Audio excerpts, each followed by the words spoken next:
ಎಲ್ಲರಿಗೂ ನಮಸ್ಕಾರ. Income tax 2 lecture ಸೀರೀಸ್ಗೆ ಸ್ವಾಗತ. This is Sunil Kumar S, assistant professor and head department of commerce and management, government first grade college Mulbagal, Kolar district. Now this is the lecture series 2. In this lecture series we are going to discuss about basis of charge. I mean the capital gain charge. ಒಂದು capital ಗೇನ್ನ charge ಮಾಡಬೇಕಂತಂದರೆ ಅಂದರೆ income tax on capital gain charge ಮಾಡಬೇಕಂದ್ರೆ ಯಾವ basis ಮೇಲೆ ನಾವು charge ಮಾಡ್ತೀವಿ, ಯಾವ ಆಧಾರದ ಮೇಲೆ ಚಾರ್ಜ್ ಮಾಡ್ತೀವಿ ಅನ್ನೋ ಒಂದು ವಿಷಯವನ್ನು ನಾವು ಈ ಒಂದು ಸೀರೀಸಲ್ಲಿ ತಿಳ್ಕೊಳ್ಳೋಣ.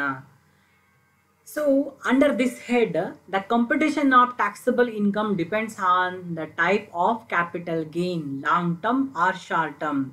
ಇಲ್ಲಿ ನೀವು income tax on capital gain calculate ಮಾಡಬೇಕಂದ್ರೆ ವೆದರ್ ಆ ಒಂದು capital gain long term capital ಗೇನ ಅಥವಾ ಶಾರ್ಟ್ ಟರ್ಮ್ ಕ್ಯಾಪಿಟಲ್ ಗೇನ ಅನ್ನೋ ಒಂದು ವಿಷಯದ ಮೇಲೆ ನಿಮ್ಮ ಟ್ಯಾಕ್ಸ್ ಲಯಬಿಲಿಟಿ ಡಿಪೆಂಡ್ ಆಗಿರ್ತದೆ. Next, the type of capital gain depends on the type of capital asset transferred long term or short term. ಮತ್ತೆ ನಿಮ್ಮ ಈ ಲಾಂಗ್ ಟರ್ಮ್ ಕ್ಯಾಪಿಟಲ್ ಗೇನ ಅಥವಾ ಶಾರ್ಟ್ ಟರ್ಮ್ ಕ್ಯಾಪಿಟಲ್ ಗೇನ ಅನ್ನೋ ಒಂದು ವಿಚಾರ, ನೀವು ಯಾವ ಅಸೆಟ್ನ ಟ್ರಾನ್ಸ್ಫರ್ ಮಾಡ್ತೀರಿ, ಲಾಂಗ್ ಟರ್ಮ್ ಕ್ಯಾಪಿಟಲ್ ಅಸೆಟ್ನ ಟ್ರಾನ್ಸ್ಫರ್ ಮಾಡ್ತೀರಾ ಇಲ್ಲ ಶಾರ್ಟ್ ಟರ್ಮ್ ಕ್ಯಾಪಿಟಲ್ ಅಸೆಟ್ನ ಟ್ರಾನ್ಸ್ಫರ್ ಮಾಡ್ತೀರಾ ಅನ್ನೋ ಒಂದು ವಿಚಾರದ ಮೇಲೆ ಅವಲಂಬಿತವಾಗಿರ್ತದೆ. Next, the type of capital asset depends on the period for which the asset is held till the date of transfer. ಮತ್ತೆ ಇದು ಲಾಂಗ್ ಟರ್ಮ್ ಕ್ಯಾಪಿಟಲ್ ಅಸೆಟ್ಟಾ ಇಲ್ಲ ಶಾರ್ಟ್ ಟರ್ಮ್ ಕ್ಯಾಪಿಟಲ್ ಅಸೆಟ್ಟಾ ಅನ್ನೋದು ಎಷ್ಟು ಅವಧಿಯವರೆಗೆ ಆ ಒಂದು ಅಸೆಟ್ ನಿಮ್ಮ ಒಂದು ಹಿಡಿತದಲ್ಲಿ ಇರುತ್ತದೆ ಅನ್ನೋದ್ರ ಮೇಲೆ ಡಿಪೆಂಡ್ ಆಗಿರ್ತದೆ. ಸೊ ಹೀಗಾಗಿ ನಮ್ಗೆ ಗೊತ್ತಾಗಿದ್ದೇನು, the period of holding is the basis of charge under the capital gain. ಈ ಒಂದು ಕ್ಯಾಪಿಟಲ್ ಗೇನ್ನ ಚಾರ್ಜ್ ಮಾಡೋಕ್ಕೆ ನಮಗೆ ಆಧಾರ ಸ್ತಂಭ ಪೀರಿಯಡ್ ಆಫ್ ಹೋಲ್ಡಿಂಗ್, ಎಷ್ಟು ಅವಧಿವರೆಗೆ ಅದನ್ನು ನಮ್ಮ ಹಿಡಿತದಲ್ಲಿ ಇಟ್ಕೊಂಡಿರ್ತೀವಿ, ಇದು ನಮಗೆ ಕ್ಯಾಪಿಟಲ್ ಗೇನ್ ಚಾರ್ಜ್ ಮಾಡೋದಕ್ಕೆ ಆಧಾರ, ಬೇಸಿಸ್ ಅನ್ನೋ ಒಂದು ವಿಚಾರ ನಮ್ಗೆ ಇದರಿಂದ ಗೊತ್ತಾಯಿತು. ಟೈಪ್ಸ್ ಆಫ್ ಕ್ಯಾಪಿಟಲ್ ಅಸೆಟ್ಸ್ ಅದನ್ನ ಈಗ ನಾವು ಡಿಸ್ಕಸ್ ಮಾಡ್ತಾ ಇದ್ದೀವಿ. Capital assets on the basis of period of holding by the assessee R classified into 2 types. Number 1, short term capital asset, and number 2, long term capital asset. What is short term capital asset? A capital asset held by an assessee for a period not more than the prescribed duration is called short term capital, according to section 2 subsection 42A. Then what is a long term capital asset? A capital asset which is not a short term capital asset is long term capital asset. This is according to section 2 subsection 29A. ಅಂದ್ರೆ prescribe ಮಾಡಿರ್ತಕ್ಕಂತಹ, ಸೂಚಿಸಿರತಕ್ಕಂತಹ ಅವಧಿಗಿಂತಹ ಕಡಿಮೆ ಅವಧಿಗೆ ನಾವೇನಾದರೂ ಯಾವುದಾದ್ರೂ ಒಂದು ಅಸೆಟ್ನ ನಮ್ಮ ವಶದಲ್ಲಿ ಇಟ್ಕೊಂಡಿದ್ರೆ ಅದನ್ನು short term capital asset ಎಂದು ಕರೀತೇವೆ. ಮತ್ತು ಲಾಂಗ್ ಟರ್ಮ್ ಕ್ಯಾಪಿಟಲ್ ಅಸೆಟ್ ಅಂದ್ರೆ ಏನು, ಯಾವ asset short term capital asset ಅಲ್ಲವೋ ಅವೆಲ್ಲವೂ ಕೂಡ ಲಾಂಗ್ ಟರ್ಮ್ ಕ್ಯಾಪಿಟಲ್ ಅಸೆಟ್ಸ್ ಆಗಿರ್ತವೆ.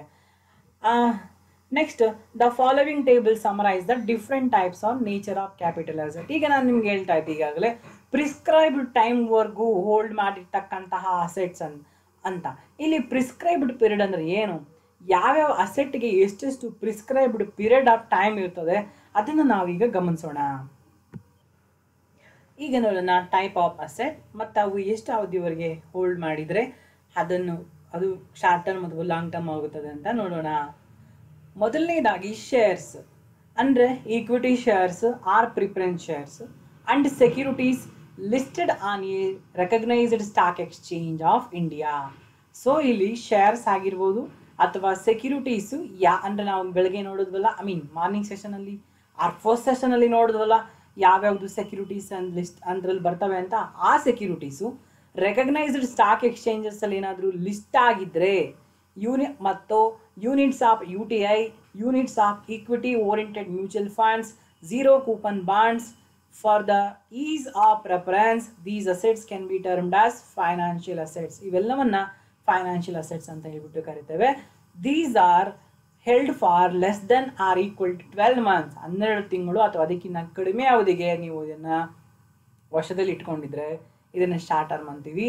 12 ತಿಂಗಳಿಗಿನ್ನ ಹೆಚ್ಚು, ಆಯಿತಾ, ಇಲ್ಲಿ ನೋಡಿ, ಇಲ್ಲ 12 ತಿಂಗಳಲ್ಲ, 12 ತಿಂಗಳಿಗಿನ್ನ ಹೆಚ್ಚು ಅವಧಿವರೆಗೆ ನಿಮ್ಮ ವಶದಲ್ಲಿದ್ದರೆ ಆಮೇಲೆ ನೀವು ಇದನ್ನು ಟ್ರಾನ್ಸ್ಫರ್ ಮಾಡಿದರೆ ಇದನ್ನು ಲಾಂಗ್ ಟರ್ಮ್ ಕ್ಯಾಪಿಟಲ್ ಅಸೆಟ್ ಅಂತ ಕರಿತೀವಿ. ನೆಕ್ಸ್ಟ್ ಅನ್ಲಿಸ್ಟೆಡ್ ಅಂದರೆ ಅವು ಶೇರ್ಸ್ ಆಗಿರ್ಬೋದು, ಐ ಮೀನ್ ಈಕ್ವಿಟಿ ಶೇರ್ಸ್ ಆಗಿರ್ಬೋದು, ಪ್ರಿಫರೆನ್ಸ್ ಶೇರ್ಸ್ ಆಗಿರ್ಬೋದು, transfer on or after 1st April 2016. ಆಯ್ತಾ, ಅಂದರೆ ಇವು ನೋಡಿ ಅನ್ಲಿಸ್ಟೆಡ್, ಇವು ಅಂದರೆ ಇವು ಸ್ಟಾಕ್ ಎಕ್ಸ್ಚೇಂಜಲ್ಲಿ ಇವು ಲಿಸ್ಟ್ ಆಗಿರೋದಿಲ್ಲ. ಅಂಡ್ ಇಮೂವಬಲ್ ಪ್ರಾಪರ್ಟಿ ಟ್ರಾನ್ಸ್ಫರ್ ಅಂದರೆ ಇಮೂವಬಲ್ ಪ್ರಾಪರ್ಟಿ ಆಯ್ತಾ, ಲ್ಯಾಂಡ್ ಬಿಲ್ಡಿಂಗ್ ಹತ್ರ ಮೂವ್ಮೆಂಟ್ ಆಗದೆ ಇರತಕ್ಕಂಥವು immovable property transferred on or after 1st April 2017.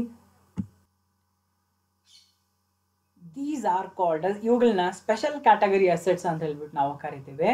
So ಈ ಒಂದು assets less than or equal to 24 months ಇದ್ರೆ ಇದನ್ನ ಶಾರ್ಟ್ ಟರ್ಮ್ ಕ್ಯಾಪಿಟಲ್ ಅಸೆಟ್ ಅಂತೀವಿ. ಮತ್ತು ಈ ಮೋರ್ ದೆನ್ 24 months ಇದ್ರೆ ಇವನ್ನ ಲಾಂಗ್ ಟರ್ಮ್ ಕ್ಯಾಪಿಟಲ್ ಅಸೆಟ್ ಅಂತ ಹೇಳ್ಬಿಟ್ಟು ಕರಿತೇವೆ. ನೆಕ್ಸ್ಟ್ ಡಿಪ್ರಿಸಿಯೇಬಲ್ ಅಸೆಟ್ಸ್ ಅಂದರೆ the assets which can have depreciation, ಅಂದರೆ specially if I am telling you business ಅಲ್ಲಿ ಬಳಸ್ತಕ್ಕಂತಹ ಎಲ್ಲ ಅಸೆಟ್ಸ್ ನಾವು ಡಿಪ್ರಿಸಿಯೇಬಲ್ ಅಸೆಟ್ಸ್ ಅಂತ ಹೇಳ್ಬಿಟ್ಟು ಕರಿಬಹುದು. This category includes assets which fulfil the condition specified under section 32. So and ಇಲ್ಲಿ ಈ ಡಿಪ್ರಿಸಿಯೇಬಲ್ ಅಸೆಟ್ಸ್ ಏನಿದಾವೆ ಇವು ಲಾಂಗ್ ಟರ್ಮ್ ಶಾರ್ಟ್ ಟರ್ಮ್ ಆ ಥರ ಕ್ಲಾಸಿಫಿಕೇಶನ್ ಏನಿಲ್ಲ, ಎಷ್ಟು ತಿಂಗಳವರೆಗೂ ಇದು ಹೋಲ್ಡ್ ಮಾಡಬೇಕು ಅಂತ ಏನಿಲ್ಲ. ಇವು ಯಾವಾಗಲೂ ಕೂಡ short term capital assets. Why? Because every year ನಾವು ಇದಕ್ಕೆ ಡಿಪ್ರಿಸಿಯೇಷನ್ ಕೊಡ್ತಾ ಇರ್ತೀವಿ, ರಿಟರ್ನ್ ಡೌನ್ ವ್ಯಾಲ್ಯೂನ ಪಡ್ಕೊಳ್ತಾ ಇರ್ತೀವಿ. ಅದಕ್ಕೋಸ್ಕರ these depreciable assets always short term capital assets only. Next last category of assets are other assets.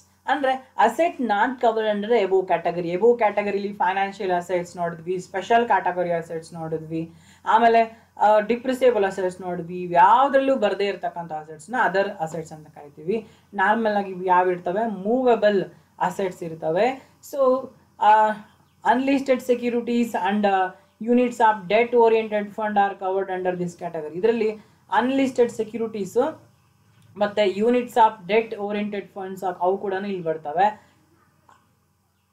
ಅಂದರೆ ಅವು ಟ್ರಾನ್ಸ್ಫರ್ ಬಿಫೋರ್ 1st April 2016 ಆಗಿದ್ರೆ. ಸೊ ಇವೇನಾಗಬೇಕು? ಇವು held for less than or equal to 36 months, 36 ತಿಂಗಳು ಅದಕ್ಕಿಂತ ಕಡಿಮೆ ಅವಧಿಗೆ ನಿಮ್ಮ ವಶದಲ್ಲಿದ್ದರೆ ಇವನ್ನ ಶಾರ್ಟ್ ಟರ್ಮ್ ಕ್ಯಾಪಿಟಲ್ ಅಸೆಟ್ ಅಂತ ಕರಿತೀವಿ. ಅದೇ 36 ತಿಂಗಳಿಗಿನ್ನ ಹೆಚ್ಚು ಇದ್ರೆ ಇವುಗಳನ್ನ ನಾವು ಲಾಂಗ್ ಟರ್ಮ್ ಕ್ಯಾಪಿಟಲ್ ಅಸೆಟ್ ಅಂತ ಕರಿತೇವೆ. ಇಲ್ಲಿ ಒಂದು ವೆರಿ ವೆರಿ ಇಂಪಾರ್ಟೆಂಟ್ ವಿಷಯವನ್ನ ನೀವೆಲ್ಲರೂ ಕೂಡ ಗಮನಿಸಬೇಕು. ಅದೇನಪ್ಪ ಅಂತಂದ್ರೆ, where the asset is acquired by the assessee under any mode prescribed under section 49 subsection 1, the duration from the date of acquisition by previous owner and the date of transfer by the assessee must be considered.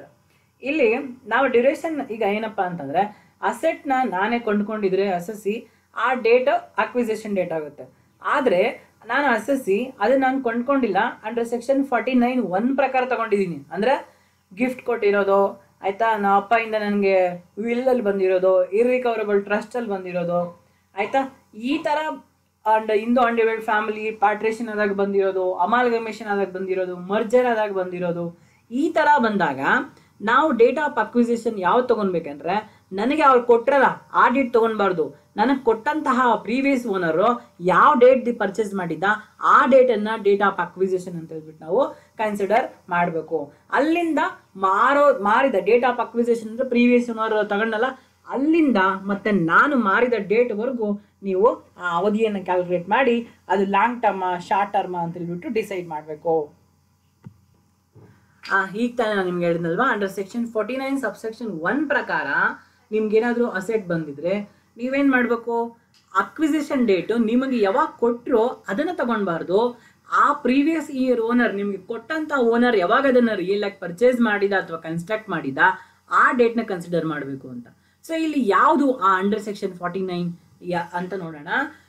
Acquisition of property any distribution of assets on the total or partial partition of Hindu undivided family ಭಾಗ ಆಗೋವಾಗ ಬಂದಿರೋದು, ಅಥವಾ acquisition of property under a gift or will, and acquisition of property by succession, inheritance, devolution, dissolution, liquidation, revocable and irrevocable trust, Indian subsidiary company to holding company, Indian holding company to wholly hold subsidiary company, or amalgamation, demerger, conversion, and these and all the under section 49(1) transactions. So so ನಾವೀಗ basis of ಚಾರ್ಜಸ್ನ ತಿಳ್ಕೊಂಡಿದ್ದೇವೆ. ಈಗ ಅದರ ಫೆಮಿಲಿಯಾರಿಟಿನ check ಮಾಡೋಣ ಒಂದು ಇಲ್ಯುಸ್ಟ್ರೇಷನ್ solve ಮಾಡೋ ಮೂಲಕ. Problem on ascertainment of nature of capital asset. ಈ capital asset nature ಯಾವುದು ಅಂತ ನಾವು ಈ ಒಂದು ಇಲ್ಯುಸ್ಟ್ರೇಷನ್ನ ಸಾಲ್ವ್ ಮಾಡೋ ಮೂಲಕ ತಿಳ್ಕೊಳ್ಳೋಣ. ಈಗ ನಾವು ಒನ್ ಬೈ ಒನ್ ಡಿಸ್ಕಸ್ ಮಾಡೋಣ. ಕೇಸ್ ನಂಬರ್ 1, ಇದರಲ್ಲಿ ಯಾವ ಟ್ರಾನ್ಸಾಕ್ಷನ್ ಮತ್ತು ಯಾವ ಅಸೆಟ್ ಇನ್ವಾಲ್ವ್ ಆಗಿದೆ, type of asset, maximum period to be held for being considered, ಎಷ್ಟು ದಿನವರೆಗೂ ಇರಬೇಕು ಇದು short term capital asset ಆಗಬೇಕಂತಂದರೆ.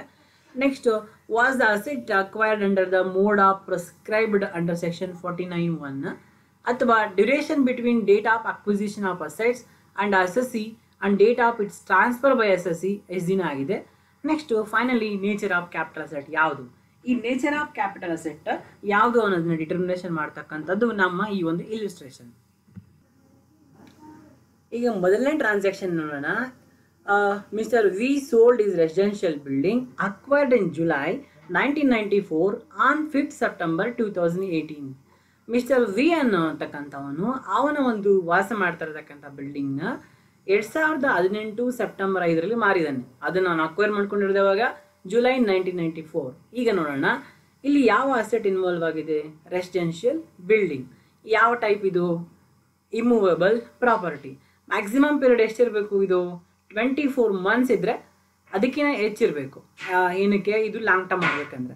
So ಇದು ಅವನಿಗೆ 49 ಪ್ರಕಾರ ಬಂದಿದೆಯಾ, ಅಂಡರ್ ಸೆಕ್ಷನ್ 49(1) ಗಿಫ್ಟ್ ವಿಲ್ ಆ ಪ್ರಕಾರ ಬಂದಿದೆಯಾ, ಇಲ್ಲ.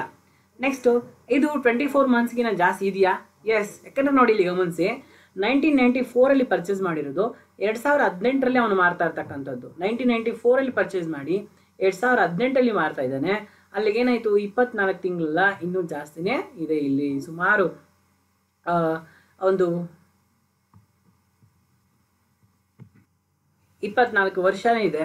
ಸೊ ಹಾಗಾಗಿ 24 ತಿಂಗಳೇನು ಅಲ್ಲ, 24 ವರ್ಷನೇ ಇದೆ. ಹಾಗಾಗಿ ಇದು ಲಾಂಗ್ ಟರ್ಮ್ ಕ್ಯಾಪಿಟಲ್ ಅಸೆಟ್ ಆಯಿತು. ಈಗ ನಾವು ಕೇಸ್ 2 ಅನ್ನು ಗಮನಿಸೋಣ. ಇಲ್ಲಿ transaction, Mr. R transferred a plot of land on 2nd Jan 2019 for rupees 1 crore. The plot of land was inherited by him on his father's death in May 2017. His father had acquired the property in January 1998. So, ಇಲ್ಲಿ ಯಾವ asset involve ಆಗಿದೆ, ಇಲ್ಲಿ plot of land involve ಆಗಿದೆ. And type of asset ಯಾವುದು, immovable property. ಮತ್ತು ಇಲ್ಲಿ maximum period ಎಷ್ಟುವರೆಗೂ hold ಮಾಡಿರಬೇಕು, ಇದು ಲಾಂಗ್ ಟರ್ಮ್ ಆಗ್ಬೇಕಂದ್ರೆ 24 monthsಗಿನ್ನ ಜಾಸ್ತಿ.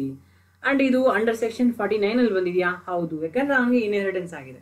ಸೊ ಹಾಗಾಗಿ ನೀವು ಇದು ಲಾಂಗ್ ಟರ್ಮ್ ಶಾರ್ಟ್ ಟರ್ಮ್ ಅಂತ ಕ್ಯಾಲ್ಕುಲೇಟ್ ಮಾಡೋಕ್ಕೋಸ್ಕರ ಅಸೆಸ್ಸಿಗೆ ಯಾವಾಗ ಬಂತು ಏನು ಅಸೆಟ್ ಅನ್ನೋದನ್ನು ತೊಗೊಳ್ಬಾರ್ದು. ಅವನಿಗೆ ಕೊಟ್ಟಂತಹ ಆಯಿತಾ, ಅವನಿಗೆ ಏನು ವಿಲ್ ಮೂಲಕನೋ ಅಥವಾ ಇನ್ಹೆರಿಟೆನ್ಸ್ ಮೂಲಕನೋ ಅಥವಾ ಟ್ರಸ್ಟ್ ಇರಿಕವರ್ ಟ್ರಸ್ಟ್ ಮೂಲಕನೋ ಕೊಟ್ಟಿದ್ದಾರಲ್ಲ, ಪ್ರೀವಿಯಸ್ ಓನರ್ ಅವ್ರು ಯಾವಾಗ ಪರ್ಚೇಸ್ ಮಾಡಿದ್ರು ಅನ್ನೋದನ್ನು ಕನ್ಸಿಡರ್ ಮಾಡಬೇಕು. ನೀವೆಲ್ಲರೂ ಇಲ್ಲಿ ಗಮನಿಸಿ, ಇಲ್ಲಿ ದ ಪ್ಲಾಟ್ ಆಫ್ ಲ್ಯಾಂಡ್ ಬಂದಿದ್ದು ಇವನಿಗೆ ಮೇ 2017. ಇವನು ಅದನ್ನು ಮಾರಿದ್ದು ಜನವರಿ 2019. ಅಂದರೆ 24 ತಿಂಗಳಿಗೆ ನಾವು ಮೊದಲೇ ಮಾರಿಬಿಟ್ಟಿದ್ದಾನೆ.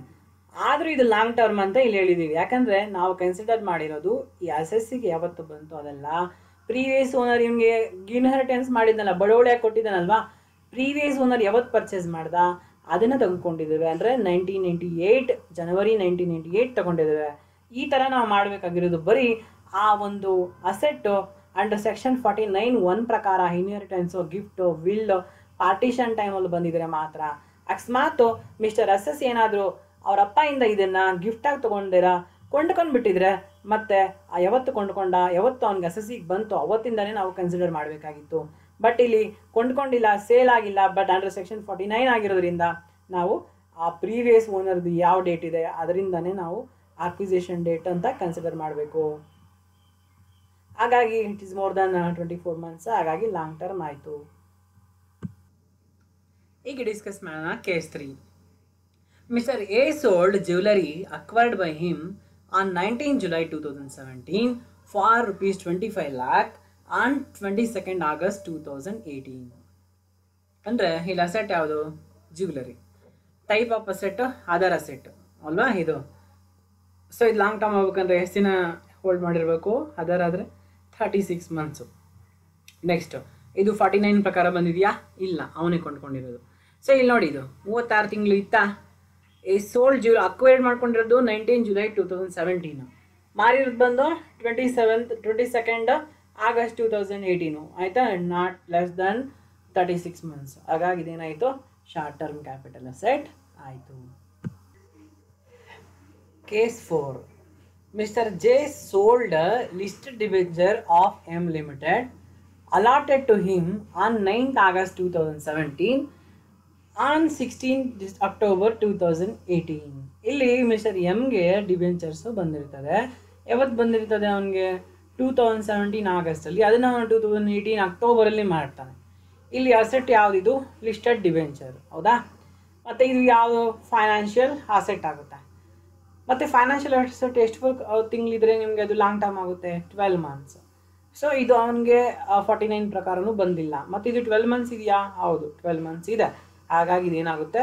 Long term. ಇಲ್ಲಿ ಗಮನಿಸಿ, ಇದು ಬರೀ 12 months ಇದ್ರೂ ಕೂಡ ಸಾಕು, ಲಾಂಗ್ ಟರ್ಮ್ ಆಗುತ್ತೆ. Next 5th one. Mister E transferred unlisted preference shares of E limited purchased by him on 14 Jan 2018 for 8 lakh on 27th August 2018. ಇಲ್ಲಿ ಅಸೆಟ್ ಯಾವುದು? ಅನ್ಲಿಸ್ಟೆಡ್. ಎಂಥ ಅಸೆಟ್ ಇದು? Special category. ಯಾಕೆ ಹೇಳಿ? ಅನ್ಲಿಸ್ಟೆಡ್ ಅಲ್ವಾ, ಅದಕ್ಕೆ. ಲಿಸ್ಟೆಡ್ ಆಗಿದ್ರೆ ಫೈನಾನ್ಷಿಯಲ್ ಇನ್ಸ್ಟ್ರೂಮೆಂಟ್, ಅನ್ಲಿಸ್ಟೆಡ್ ಆಗಿದ್ರೆ ಸ್ಪೆಷಲ್ ಕ್ಯಾಟಗರಿ. ಓಕೆ. ನೆಕ್ಸ್ಟ್ ಇಲ್ಲಿ ಮ್ಯಾಕ್ಸಿಮಮ್ ಎಷ್ಟು ದಿನ ಇರಬೇಕು? ಇದು 24 months ಇರಬೇಕು ಲಾಂಗ್ ಟರ್ಮ್ ಆಗಬೇಕಂದ್ರೆ. 14 ಪ್ರಕಾರ ಬಂದಿಯಾ? ಇಲ್ಲ, ಇದು ಅವನೇ ಪರ್ಚೇಸ್ ಮಾಡಿರೋದು. ಸೊ ಇದು ಇದೆಯಾ 24 months? ಇಲ್ಲ. ನೋಡಿ, ಅವ್ನು ಪರ್ಚೇಸ್ ಮಾಡಿರೋದು ಬಂದು ಜಾನ್ 2018, ಮಾರಿರೋದು ಆಗಸ್ಟ್ 2018. ಸೊ ಹಂಗಾಗಿ ಇದೇನಾಯಿತು? Less than 24 months. ಹಾಗಾಗಿ ಇದು ಶಾರ್ಟ್ ಟರ್ಮ್ ಕ್ಯಾಪಿಟಲ್ ಅಸೆಟ್ ಆಯಿತು. Next mister E transferred unlisted preference shares of E. ಅಂದರೆ mister E transferred unlisted preference shares of E limited purchased by him on 14 Jan 2018 for 8 lakh on 27th August 2018. ಅಂದರೆ ಇಲ್ಲಿ ಅವನು Jan 2018 purchase ಮಾಡಿರ್ತಕ್ಕಂಥ unlisted preference ಶೇರ್ಸ್ನ August 2018 ಮಾರಿದ್ದಾನೆ. ನೋಡಿ, ಇಲ್ಲಿ assets ಯಾವುದು? Unlisted preference share. ಇದು ಯಾವ ಕ್ಯಾಟಗರಿಗೆ ಹೋಗುತ್ತೆ? ಸ್ಪೆಷಲ್ ಕ್ಯಾಟಗರಿ, ಹೌದಾ? ಲಿಸ್ಟೆಡ್ ಆಗಿದ್ರೆ ಇದೇನಾಗ್ತಾ ಇತ್ತು? ಫೈನಾನ್ಷಿಯಲ್ ಸೆಕ್ಯೂರಿಟೀಸ್ಗೆ ಹೋಗ್ತಾ ಇತ್ತು. ಸೊ ಅನ್ಲಿಸ್ಟೆಡ್ ಆಗಿರೋದ್ರಿಂದ ಸ್ಪೆಷಲ್ ಕ್ಯಾಟಗರಿಗೆ ಬರುತ್ತೆ. ಸ್ಪೆಷಲ್ ಕ್ಯಾಟಗರಿಲಿ ಎಷ್ಟು ತಿಂಗಳು ಇರಬೇಕು? 24 ತಿಂಗಳು ಇರಬೇಕು. ಇದು 49 ಕೂಡ ಬಂದಿಲ್ಲ. ಸೊ ಇದೆಯಾ 24 ತಿಂಗಳು? ಇಲ್ಲ, ಜಾನಲ್ಲಿ ತಗೊಂಡು ಆಗಸ್ಟಲ್ಲಿ ಮಾರಿದ್ದಾನೆ. ಸೊ ಜಸ್ಟ್ ಒಂದು 6 months ಇದೆ ಅಷ್ಟೇ, 8 months ಇದೆ. ಹಾಗಾಗಿ ಇದು ಲೆಸ್ ದೆನ್ 24 months ಆಗಿರೋದ್ರಿಂದ ಇದು ಶಾರ್ಟ್ ಟರ್ಮ್ ಆಯಿತು. ನಾವು ಈಗ ಡಿಸ್ಕಸ್ ಮಾಡೋಣ ಕೇಸ್ 6. ಇದರಲ್ಲಿ mister S sold on 5th July 2018 unlisted debentures of E limited allotted to him on 9th March 2017 for a consideration of 2 lakh. ಇಲ್ಲಿ ನೋಡಿ, ಇಲ್ಲೇನು ಅಸೆಟ್ಸ್ ಇದೆ? ಅನ್ಲಿಸ್ಟೆಡ್ ಡಿವೆಂಚರ್ ಇದೆ. ಇದು ಯಾವುದು? ಅದರ್ ಅಸೆಟ್ಸ್, ಆಯಿತಾ? ಈಗ ಲಿಸ್ಟೆಡ್ ಡಿವೆಂಚರ್ಸ್ ಆದರೆ ಇದು ಫೈನಾನ್ಷಿಯಲ್ ಸೆಕ್ಯೂರಿಟೀಸ್ಗೆ ಹೋಗುತ್ತೆ, ಆಯಿತಾ? ಅನ್ಲಿಸ್ಟೆಡ್ ಶೇರ್ಸ್ ಆದರೆ, ಆಯಿತಾ? ನೋಡಿ, ಗಮನಿಸ್ಬೇಕು ನೀವು ಇಲ್ಲಿ. ಲಿಸ್ಟೆಡ್ ಡಿವೆಂಚರ್ಸ್ ಆದರೆ it will go to the financial securities. ಅದೇ ರೀತಿ ಅನ್ಲಿಸ್ಟೆಡ್ ಶೇರ್ಸ್ ಆದರೆ ಅದು ಸ್ಪೆಷಲ್ ಕ್ಯಾಟಗರಿಗೆ ಹೋಗುತ್ತೆ. ಆದರೆ ಅನ್ಲಿಸ್ಟೆಡ್ ಡಿವೆಂಚರ್ಸ್ ಆದರೆ it will come to the other assets. ಇದನ್ನು ಗಮನಿಸಬೇಕು. Unlisted debentures will come year. Next ಇದು ಯಾವ ಟೈಪು? ಅದರ್ ಅಸೆಟ್ಸ್ ಆಯಿತು, ಆಯಿತಾ? ಅಂದರೆ 36 months ಇದ್ದರೆ, ಅದಕ್ಕಿಂತ ಜಾಸ್ತಿ ಇದೆ ಲಾಂಗ್ ಟರ್ಮ್. ಇದು 49 ಪ್ರಕಾರ ಬಂದಿದೆಯಾ? ಇಲ್ಲ. ಹೋಗ್ಲಿ, 36 months ಇದೆಯಾ? ಇಲ್ಲ. 17 ಪರ್ಚೇಸ್ ಮಾಡಿದ್ದಾನೆ, 18 ಮಾರಿಬಿಟ್ಟಿದ್ದಾನೆ. So less than 36 months. So this is a short term capital asset. Next transaction ನೋಡೋದಾದರೆ mister H sold units of UTI on 5th November 2018. These units are gifted to him by his friend R on 1st December 2017 and were acquired by her on 23rd November 2017. So ಯಾವ asset involve ಆಗಿದೆ ಇಲ್ಲಿ? Units of UTI. So ಇದು ಬಂದು financial asset. ಎಷ್ಟು ತಿಂಗಳಿರಬೇಕು ಇದು? 12 months ಇದ್ರೆ ಸಾಕು. ಇದು 49 ಪ್ರಕಾರ ಬಂದಿದೆಯಾ? ಹೌದು. 49 ಪ್ರಕಾರ ಬಂದಿದ್ರೆ ನೀವಿಲ್ಲಿ ಆ ಡ್ಯೂರೇಷನ್ನ ಕಂಡುಹಿಡಿಯೋಕ್ಕೋಸ್ಕರ ಏನು ಮಾಡಬೇಕು? ಅಸೆಸ್ಸಿಗೆ ಯಾವತ್ತು ಬಂತು ಅಂತ ನೋಡಬಾರ್ದು. ಪ್ರೀವಿಯಸ್ ಓನರ್ ಯಾವಾಗ ಅಕ್ವೈರ್ ಮಾಡ್ಕೊಂಡು ಅದನ್ನು ನೋಡಬೇಕು. ನೋಡಿ, ಇಲ್ಲಿ ಇವನು ಮಾರಿರೋದು ಬಂದು 2018 ಯಾರು? ಎಚ್. ಮತ್ತು ಹೆಚ್ಚಿಗೆ ಇದು ಬಂದಿರೋದು ಯಾವಾಗ ಡಿಸೆಂಬರ್ 2017. ಇದು ನೋಡಿಬಿಟ್ಟು ಬರೀ 11 ಮಂತ್ಸ್ ಇದೆ, ಲೆಸ್ ದೆನ್ 12 ಮಂತ್ಸ್ ಅಂತ ಅನ್ಬಾರ್ದು. ಇದು ನೀವು ಕೊಟ್ಟಿರೋದು ಯಾರು ಆರ್ ಪ್ರೀವಿಯಸ್ ಓನರು, ಅವನು ಯಾವಾಗ ಪರ್ಚೇಸ್ ಮಾಡಿದ್ದಾನೆ ನವೆಂಬರ್ 2017. ಇದನ್ನೇ ತೆಗೆದುಕೊಂಡ್ರೆ ಇದನ್ನು ತೊಗೊಳ್ತೀವಿ, ಇದನ್ನು ತೊಗೊಂಡ್ರು ಲೆಸ್ ದೆನ್ 12 ಮಂತ್ಸ್ ಇದೆ. ಸೊ ಅದಕ್ಕೋಸ್ಕರ ನಾವೇನು ಮಾಡ್ತೀವಿ, ಇದು ಶಾರ್ಟ್ ಟರ್ಮ್ ಅಂತ ಡಿಸೈಡ್ ಮಾಡಿದ್ವಿ. Next, mister K had received a building on 15 December 2016 as his share on partition of HUF, which was let out for commercial purpose. The building was sold by him on 1st February 2019. The HUF had acquired the building in Jan 2003. ಇಲ್ಲಿ ನೋಡಿ ಯಾವ asset ಇದೆ, ಇಲ್ಲಿ commercial building ಇದೆ. ಇದು ಯಾವ type, ಇದು special category asset, immovable ಅಲ್ವಾ, ಅದಕ್ಕೋಸ್ಕರ ಇದು ಸ್ಪೆಷಲ್ ಕ್ಯಾಟಗರಿಗೆ ಬರುತ್ತೆ. ಇಮ್ಮೂವೇಬಲ್ ಆದರೆ 24 ಮಂತ್ಸ್ ಮಾತ್ರ ಇದ್ರೆ ಸಾಕು.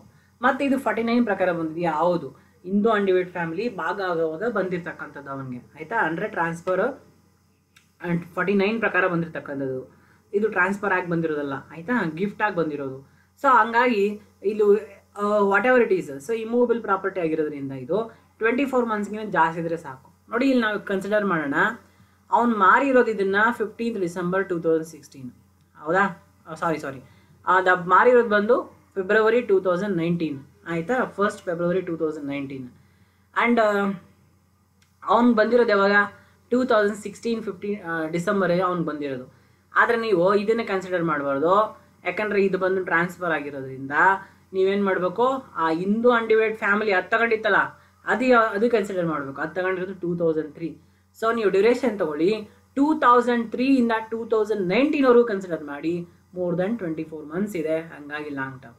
ನೀವು ಬೇಕಂದ್ರೆ ಇವಂಗೆ ತಗೊಂಡಿದ್ದಾನಲ್ಲ, ಇವ್ನು ಬಂದಿದೆಯಲ್ಲ, ಭಾಗ ಬಂದಿದೆಯಲ್ಲ ಹಿಂದೂ ಅನ್ಡಿವೈಡ್ ಫ್ಯಾಮಿಲಿಯಿಂದ 2016, ಅಲ್ಲಿಂದ ತೊಗೊಂಡ್ರು ಮೋರ್ ದೆನ್ 24 ಮಂತ್ಸ್ ಬರುತ್ತೆ. ಹಂಗಂತೇಳಿ ಇದು ನೀವು ಯಾವುದೇ ಕಾರಣಕ್ಕೆ ಕನ್ಸಿಡರ್ ಮಾಡಬಾರ್ದು. ಯಾವತ್ತಿದ್ರೂ ಕೂಡ ಅಂಡರ್ ಸೆಕ್ಷನ್ 49 ಪ್ರಕಾರ ಬಂದಿದೆಯಾ ಅಂದರೆ ಪ್ರೀವಿಯಸ್ ಓನರ್ ಯಾವಾಗ ಅಕ್ವೈರ್ ಮಾಡ್ಕೊಂಡಿದ್ದಾನೆ ಆ ಡೇಟಿಂದ ಮಾರಿರೋ ಡೇಟ್ವರೆಗೂ ಕ್ಯಾಲ್ಕುಲೇಟ್ ಮಾಡಬೇಕು. Next, mister use sold building used as office and godown in his business on 1st August 2018. The building var acquired by him during Jan 2010. ಇಲ್ಲಿ ಯಾವ ಅಸೆಟ್ ಇದು, building. ಮತ್ತೆ used as A assessee business ಅಲ್ಲಿ use ಮಾಡಿದ್ರೆ ಆ asset ಡಿಪ್ರಿಸೇಬಲ್ asset ಅಂತ ಹೇಳಿದ್ದೀನಿ. So ಇಲ್ಲಿ ಡಿಪ್ರಿಸೇಬಲ್ ಅಸೆಟ್ ಆದರೆ ಅದು ಮ್ಯಾಕ್ಸಿಮಮ್ ಪೀರಿಯಡ್ ಎಷ್ಟು, ಮಿನಿಮಮ್ ಪೀರಿಯಡ್ ಎಷ್ಟು, ಅದೆಷ್ಟು ಕೂಡ ಇಲ್ಲಿ ಮ್ಯಾಟ್ರ್ ಆಗೋದೇ ಇಲ್ಲ. ಅದು ಎಲ್ಲ ಕಾರಣಕ್ಕೂ ಅದೇನಾಗಿರ್ತದೋ ಶಾರ್ಟ್ ಟರ್ಮ್ ಕ್ಯಾಪಿಟಲ್ ಅಸೆಟ್ಟೇ ಆಗಿರ್ತದೆ. Next, case 10. Mister M sold unlisted equity shares of A limited allotted to him in IPO, initial public offering, ಅಂದರೆ ಲಿಸ್ಟ್ ಆಗಕ್ಕೆ ಮೊದಲೇನೆ. On 19th Feb 2017, the date of sale of share were 25th September 2018. ಇಲ್ಲಿ ಯಾವ assets ಬಂದಿದ್ದಾವೆ, equity shares. ಇವು list ಆಗಿದ್ದಿದ್ರೆ financial instruments ಆಗ್ತಾ ಇತ್ತು, unlisted ಅಲ್ವಾ, ಅದಕ್ಕೋಸ್ಕರ ಇವು ಸ್ಪೆಷಲ್ ಕ್ಯಾಟಗರಿ ಅಸೆಟ್ಸ್ ಆಗಿದ್ದಾವೆ. ಅಂದರೆ 24 ಮಂತ್ಸ್ಗಿಂತ ಜಾಸ್ತಿ ಇದ್ರೆ ಲಾಂಗ್ ಟರ್ಮ್. 49 ಪ್ರಕಾರ ಬಂದಿದೆಯಾ, ಇಲ್ಲ, ಇದು ನಾವೇ ಪರ್ಚೇಸ್ ಮಾಡ್ಕೊಂಡಿರೋದು.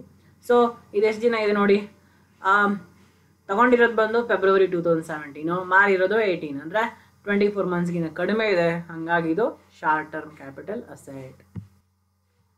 Next 11th one, mister A sold gold bonds on 17th April 2018, which was received by him under the irrecoverable trust on 22nd December 2014. ಇಲ್ಲಿ ಅಸೆಟ್ ಯಾವುದಪ್ಪ, gold bonds. Type of asset ಯಾವುದು, it is not a capital asset, it is non capital asset. Gold bond capital ಅಸೆಟ್ಟೇ ಅಲ್ಲ, ಹಂಗಾಗಿ ಮುಂದೆ ನೀವೇನು ನೋಡಲೇಬೇಡಿ, ಇದ್ರ ಯಾವುದೇ ರೀತಿ ಚಾರ್ಜಬಿಲಿಟಿ ತಗೊಳೋದಿಲ್ಲ. ಎಲ್ಲವೋ ಇನ್ನು ಮಿಕ್ಕಿರೋದೆಲ್ಲ not applicable. And it is a last case. Mister R sold motor car used for his professional purpose on 6th October 2018. This car was purchased by him on 25th November 2016. ಇಲ್ಲಿ ಯಾವ ಅಸೆಟ್ ಇದು, motor car. ನೋಡಿ, motor car personal use ಮಾಡಿದ್ರೆ non capital asset, ಅದೇ professional ಪರ್ಪಸ್ಗೋಸ್ಕರ use ಮಾಡಿದ್ರೆ ಇದೇನಿದು capital asset. ಅದು ಎಂಥ ಕ್ಯಾಪಿಟಲ್ ಅಸೆಟ್ ಆಗುತ್ತೆ, ಡಿಪ್ರಿಸಿಯೇಬಲ್ ಅಸೆಟ್. ಯಾಕಂದ್ರೆ any asset used in business normally it is a depreciable asset. So ಇದು ಡಿಪ್ರಿಸಿಯೇಬಲ್ ಅಸೆಟ್ ಆಗುತ್ತೆ. ಹಾಗಾಗಿ ಇದಕ್ಕೆ ಮ್ಯಾಕ್ಸಿಮಮ್ ಪೀರಿಯಡ್, ಮಿನಿಮಮ್ ಪೀರಿಯಡ್ ಇದು ಯಾವ್ದು ಅಪ್ಲಿಕೇಬಲ್ ಆಗಲ್ಲ. Irrespectively it is a short term capital asset ಯಾವಾಗಲೂ ಕೂಡ. ಸೊ ನಾವೀಗಾಗಲೇ ಡಿಸ್ಕಸ್ ಮಾಡಿದ್ವಿ types of capital gain. Based on the nature of asset transfer the capital gain are classified into 2 types. ಯಾವುದದು? Short term capital gain ಮತ್ತು long term capital gain. ಅಂದರೆ ನೀವು ಈ ಥರ ನಾವು ಡಿಸ್ಕಸ್ ಮಾಡಿದ್ವಲ್ಲ types of assets, long term capital asset ಆದರೆ ಅದನ್ನ ಟ್ರಾನ್ಸ್ಫರ್ ಮಾಡಿದ್ರೆ ನಮ್ಗೇನು ಬರುತ್ತೆ? ಲಾಂಗ್ ಟರ್ಮ್ ಕ್ಯಾಪಿಟಲ್ ಗೇನ್ ಬರುತ್ತೆ. ಅಕಸ್ಮಾತ್ ಅದೇ asset short term capital asset ಆಗಿದ್ರೆ ಅದನ್ನು ಟ್ರಾನ್ಸ್ಫರ್ ಮಾಡಿದ್ರೆ ನಮ್ಗೇನು ಬರುತ್ತೆ? ಶಾರ್ಟ್ ಟರ್ಮ್ ಕ್ಯಾಪಿಟಲ್ ಗೇನ್ ಬರುತ್ತೆ. According to section 2 subsection 42b, short term capital gain refers to gain arising on transfer of short term capital asset. According to section 2 subsection 49b, long term capital gain refers to gain arising on the transfer of long term capital asset. ಈಗ ನಾವು next ಕ್ಲಾಸಲ್ಲಿ ಈ short term capital taxable capital gain ಯಾವ ರೀತಿ ಕಂಡುಹಿಡಿಯೋದು ಅದನ್ನು ನೋಡೋಣ. Short term capital gain and taxable long term capital gain and total taxable capital gain ಯಾವ ರೀತಿ ಕಂಡುಹಿಡಿಯೋದು ವಿತ್ ಫಾರ್ಮ್ಯಾಟ್ಸ್ ನಾವು ನೆಕ್ಸ್ಟ್ ಕ್ಲಾಸಲ್ಲಿ ಡಿಸ್ಕಸ್ ಮಾಡೋಣ.